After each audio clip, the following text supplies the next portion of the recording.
પ્રધાનમંત્રી નરેન્દ્ર મોદી દ્વારા વર્ષ 2003માં સ્વાગત પોર્ટલ શરૂ કરવામાં આવ્યું હતું। આ પોર્ટલ ગુજરાતનું અગ્રણી ફરિયાદ નિવારણ પ્લેટફોર્મ બની ચૂક્યું છે। 12 ડિસેમ્બર 2024ના રોજ મુખ્યમંત્રી ભૂપેન્દ્ર પટેલના દ્વિતીય કાર્યકાળને 3 વર્ષ પૂર્ણ થયા। આ 3 વર્ષમાં મુખ્યમંત્રી સ્વાગત ઓનલાઈન પોર્ટલના 1,65,000થી જનફરિયાદનું નિરાકરણ આવ્યું છે। ગુજરાતમાં નાગરિકોની ફરિયાદોને દૂર કરવા માટે સ્વાગત પોર્ટલ સતત પ્રભાવશાળી રહ્યું છે। આ સફળતા દર્શાવે છે કે સ્વાગત પોર્ટલે નાગરિકો અને વહીવટીતંત્ર વચ્ચે વિશ્વાસને વધુ મજબૂત બનાવ્યો છે।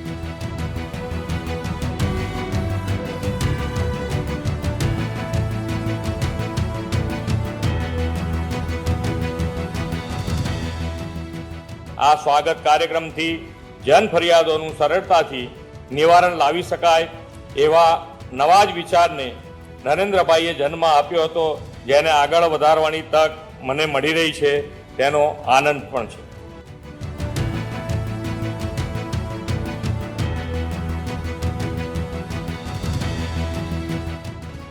ગારિયાધારને જતા કહેતા વડિયા બોલે એટલે કે ન્યા સિવાય તમારે ક્યાંય નામ ચડશે નહીં।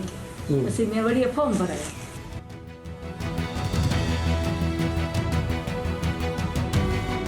જે રાજ્ય કક્ષાની જે મીટિંગ થઈ છે એમાં રજૂઆત કરવા ગયા અને ત્યાં આગળ સીએમ સાહેબે અમને સાંભળ્યા અને સચિવ તથા કલેક્ટરને ઓનલાઈન રૂબરૂમાં લઈને ચર્ચા કરીને અમને 1 મહિનામાં આ જમીનનું પોઝિશન મળશે।